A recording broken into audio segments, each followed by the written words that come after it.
Okay, well, I know, a little awkward, probably a little jarring.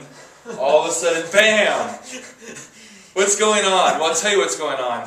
We had this whole, we hit record, and we had this whole, like, 30-minute conversation about why we were disqualifying Goku and, or Dragon Ball Z and Heroes characters from the NBC drama. Yeah, from the show.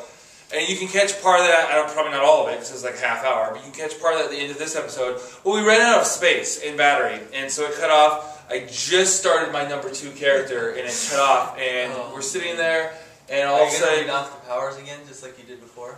No. I'll say the power. Well, no.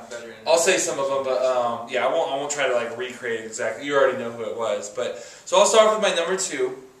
Yeah, I'll bring that up when you do your number 2. So my number 2 is Omni Man, and he's also kind of he's kind of like up there with like your Super Scroll. It's like he starts off as a good guy. He's been a good guy since the 80s. If you don't know what I'm talking about, it's through Image Comics. I don't remember the names of the creators, but it's the same guy, the same writer of Walking Dead. That's what it's called, right? Yeah, Walking Dead. It's called Invincible. He's basically, Invincible's the main character, and Omni Man's his dad. The reason I have him as number 2 is because he's basically, he's a Kryptonian. He's Superman without Superman's weaknesses, and he has military training. So he's from another planet, he's come here. The reason I say he's kind of... Superman meets Captain America. Yeah, essentially. He's got, super strength, near invulnerability, flight, super speed, like all those things. He's got the enhanced senses and all that kind of stuff. I don't think he has like heat vision, but he doesn't need it. No, he doesn't. Read the comic. This guy. You know about a character who's powerful, and it's like it's Superman, but without heat vision, but he doesn't need it anyway. Yeah, it's like everyone always goes, "How come Superman doesn't like use his power smarter? He always relies on his like strength and like invulnerability." Well, if you could say that about Omni Man, but it's because he doesn't need to. He just like there's a. Why do you have a car that relies on gasoline? Yeah, you have battery. And there's a scene in the comic after he like reveals that he kind of goes evil. So, or not really evil, because he's trying to colonize Earth for his planet. So it's that whole gray lion thing. But from our point of view, he goes evil, and he basically destroys their Justice League. And like he's not like, unlike Superman, he doesn't lead the Justice League. There's like the Justice. It's not called. They're Defenders of the Earth. Or Guardians of the Earth. Guardians of the Earth, I think. He tears through them, not like Superman stopping to fight and tears them. Like he tears through them as an afterthought while he's flying. Like and he's like flying Ultron this way. Does with the those robots. Yeah, so like he's flying like this way, they're flying towards him to stop him. He defeats the entire team in about like a minute or so. While flying, like he just keeps flying and just like destroys them. There's Superman, he rips his head off. He was like called Hercules, I don't remember, it's something like that. He's like basically their Superman isn't as strong as ours. He essentially he could fly and was like super strong, and like this man is awesome, and it's debatable because like I said he ends up becoming evil. But I think he ends up getting redeemed in the future. I'm not really sure because I've only read the first volume. But yeah, essentially he's Superman without the weakness to kryptonite and magic. I'm assuming magic. They didn't go into that, but I'm assuming he's not. And he has he has a military background, not just a military background, but go to a planet by himself and like weaken the whole planet so his people can come in. So he's hardcore. And like, what's the reason Superman's not number 1, right? Because Thor always kicks the crap out of him with a hammer. Well, he doesn't have that weakness. So yeah, because like Superman he's got a great list of powers, but he also has a crippling list. And like nowadays, like a third or a fourth of every hero has magical abilities now. Mm-hmm. So Superman went from being like Mr. like super strong now down to like just another one of the MVPs, but not, there's too many magical characters. Well, this guy doesn't have that. He's got to be like the Derek Jeter now, where he's great and people always mention him, but he's kind of at the end of his game. Okay, you're number 2. My number 2, which I actually had forgotten until I gotta say. Okay, yeah, go for it. Is Martian Manhunter.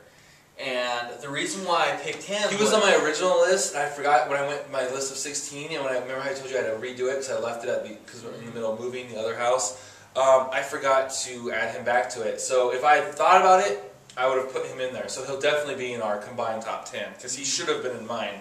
But I picked him because he's got a list of superpowers that makes most other characters, like, it combines just about all other super... I mean, he has Xavier's brain, and he has... but he doesn't have a very big weakness Xavier has. He doesn't have... He's not as affected by emotion as Xavier is, because they made Xavier a jerk and kind of not that great of a guy in Ultimates, and he kind of got, a little ambitious. Martian Manhunter doesn't have that. I mean, he's not, like, emotionless, but his emotions are balanced with... And he's not also, like, super logic, but his emotions are equally balanced with logic. He's kind of like Spock, almost. But it does affect him because he does feel most of the human emotions, and that kind of messed him up when he first arrived on Earth. Yeah, but he's a much more balanced.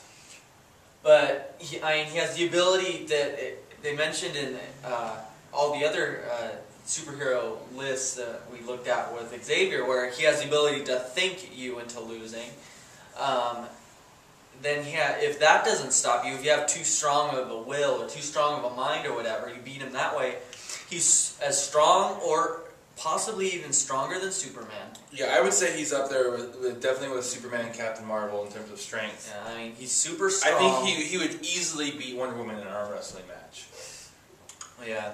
He has the ability to shapeshift, and even to the point of increase and decreasing in mass. Which I don't like because it's unrealistic, but whatever. He turns into dragons and all that kind of stuff, and he gains pretty much the abilities of any of those things, like he can breathe fire, or well, not breathe fire because he's vulnerable. He's vulnerable. That is a crappy weakness, though. Vulnerable to fire. Yeah, that's pretty... That's way worse than magic, because for every magical villain or hero out there, there's like 3 fire-based. Human Torch, Sunfire, Firestar, Firestorm. But yeah.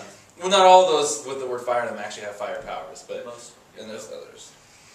But then he's just versatile. He's invulnerable. And if you manage to tear him in half or something, now he's in half, and he goes and brings himself back together and starts fighting you. When I was reading, I looked him up.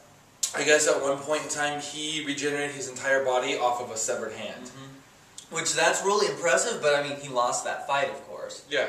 Which means that he can lose, but it's just you have to beat him into molecular mush in order for him to be defeated completely. And it's first, who's going to have the amount of time? I mean, I'm sure Wolverine can cut him to bits, but like I said, you split him in 2, he comes back together, like Mr. Sinister, one of those. Plus, he's nearly invulnerable. I don't think he's as invulnerable as maybe Superman, but you're not going to just grab a sword and cut him in half. You're going to grab a sword and hit him, and it's going to break. It's going to take something like Captain America's shield or Wolverine's claws or something to cut special that it's unique in order to do it, or specially made blade or something like that in order for it to happen. And first, you don't come across that stuff very often, and even when you do, so he's so versatile, he's so powerful, and he's got aces up every sleeve that you can imagine to beat you with, and it's just that's difficult to